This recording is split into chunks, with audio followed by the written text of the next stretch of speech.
Hello दोस्तों, स्वागत है आपका मेरे YouTube चैनल भाई लोग में। आज मैं आपको एक ऐसी सच्ची कहानी सुनाने जा रहा हूँ जिसे सुनकर शायद आप भी रात में अकेले अस्पताल जाने से पहले 2 बार सोचेंगे। ये कहानी है एक छोटे से कस्बे के अस्पताल की, जहाँ इलाज तो होता था लेकिन कुछ अनकहे डर भी वहीं रहते थे। ये बात उस समय की है जब बड़े शहर से एक नर्स का ट्रांसफर एक छोटे से कस्बे में हुआ था।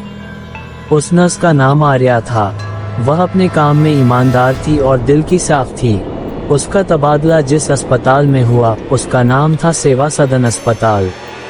नाम सुनने में बिल्कुल सामान्य लगता था, जैसे कोई भी भरोसेमंद जगह हो, लेकिन वहाँ के माहौल में एक अजीब सी खामोशी रहती थी। अस्पताल कस्बे के बाहर बना हुआ था।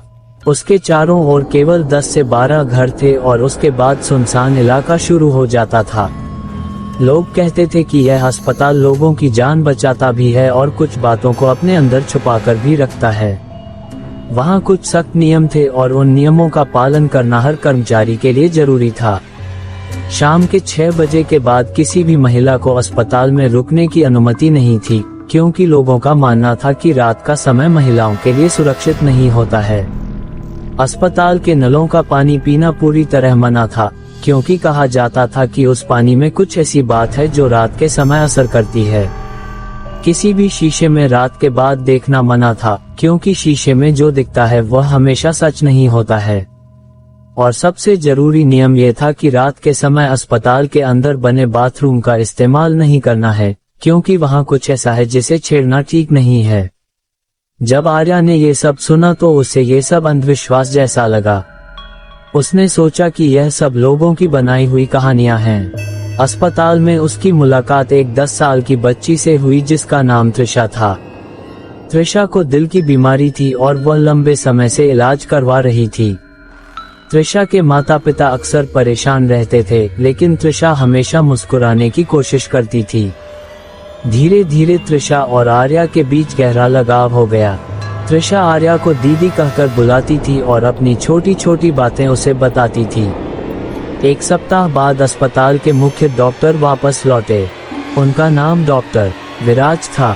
वह कम बोलते थे और हमेशा गंभीर रहते थे। एक दिन करीब 11 बजे उन्होंने आर्या को अपने केबिन में बुलाया। डॉक्टर विराज ने शांत लेकिन सख्त आवाज में पूछा, क्या तुम्हें यहाँ के नियमों की पूरी जानकारी है? आर्या ने कहा, जी सर, मुझे नियमों के बारे में बताया गया है। डॉक्टर ने उसकी आंखों में देखते हुए कहा, इन नियमों को कभी हल्के में मत लेना, क्योंकि यहाँ नियम वजह से बनाए गए हैं। आर्या ने उनकी बात सुनी, लेकिन उसने ज्यादा सवाल नहीं पूछे। एक शाम त्रिशा की तबीयत अचानक बहुत बिगड़ गई। इलाज के बाद वह संभल तो गई, लेकिन वह डरी हुई थी। उसी दिन उसके माता पिता किसी जरूरी काम से बाहर गए हुए थे।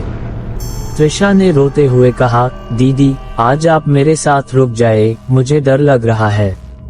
नियमों के अनुसार आर्या को वहां नहीं रुकना चाहिए था, लेकिन उसने त्रिशा के लिए रुकने का फैसला किया। डॉक्टर ने कहा, तुम रुक सकती हो, लेकिन नियमों का पूरा पालन करना होगा। शाम के 6 बजे वार्ड के हर शीशे पर काला कपड़ा डाल दिया गया। अस्पताल में धीरे धीरे सन्नाटा फैल गया। रात के 10 बजे तक वहां सिर्फ मरीज और आर्या ही मौजूद थे। रात के 12 बजे घड़ी ने 12 बार आवाज की। उसी आवाज से आर्या की नींद खुल गई। उसे प्यास लगी तो उसने अपने बैग से पानी निकाल कर पिया। कुछ देर बाद उसे बाथरूम जाने की जरूरत महसूस हुई। बाहर का रास्ता अंधेरा था और डरावना भी था, इसलिए उसने अस्पताल के अंदर वाले बाथरूम में जाने का फैसला किया। बाथरूम के अंदर शीशा काले कपड़े से ढका हुआ था। उसने अपना काम पूरा किया और जैसे ही बाहर निकलने के लिए मुड़ी, तभी पीछे से कपड़ा नीचे गिर गया। उसने शीशे में देखा तो उसे अपना चेहरा दिखाई दिया। उसने राहत की सांस ली और पीछे मुड़ गई, लेकिन कुछ ही पल बाद उसे महसूस हुआ कि शीशे में खड़ी उसकी परछाई अभी भी उसकी तरफ देख रही है। उसका दिल तेजी से धड़कने लगा। उसने हिम्मत करके अपनी उंगली शीशे की ओर बढ़ाई। अचानक उसकी उंगली कांच के अंदर चली गई और उसे ऐसा लगा जैसे किसी ने उसके हाथ को दांतों से पकड़ लिया हो। वह दर्द से चिल्ला उठी और जोर से हाथ खींच लिया। तभी पीछे से एक भारी और डरावनी आवाज आई, बहुत सालों बाद कोई यहाँ। नियम तोड़कर रुका है। दरवाजा अपने आप बंद हो चुका था। उसने पीछे मुड़कर देखा तो एक जला हुआ चेहरा उसके सामने खड़ा था। उस आदमी की एक आंख नहीं थी और उसके लंबे नाखून चमक रहे थे। वह धीरे धीरे उसकी ओर बढ़ रहा था। जैसे ही उसने आर्या का गला पकड़ने की कोशिश की, वह अचानक पीछे गिर पड़ा। आर्या के गले में हनुमान जी की माला थी और वह उसे छू नहीं पा रहा था। वह गुस्से में चीखा और गायब हो गया। आर्या दौड़कर वार्ड में पहुंची तो त्रिशा अपने बिस्तर पर नहीं थी। पीछे से उसकी चीख सुनाई दी। उसने मुड़कर देखा तो वही जला हुआ आदमी त्रिशा को पकड़े खड़ा था। आर्या ने बिना सोचे अपनी माला उतारी और त्रिशा की तरफ फेंक दी। माला त्रिशा के गले में पड़ते ही वह आकृति पीछे हट गई और दर्द से चिल्लाने लगी। आर्या ने त्रिशा को उठाया और अस्पताल के बाहर भाग गई। अस्पताल की चौखट पर वह आकृति खड़ी रही, लेकिन बाहर नहीं आ सकी। सुबह होने पर सब कुछ शांत था, लेकिन आर्या की उंगली पर गहरे दांत के निशान थे। कुछ ही दिनों बाद आर्या ने उस अस्पताल की नौकरी छोड़ दी। त्रिशा अपने माता पिता के साथ चली गई, लेकिन आज भी आर्या के मन में एक सवाल है कि आखिर वह सब सच था या सपना था। और अगर वह सपना नहीं था, तो सेवा सदन अस्पताल के उन नियमों के पीछे कौन सी सच्चाई छुपी हुई है। तो दोस्तों, इस कहानी में बस इतना ही।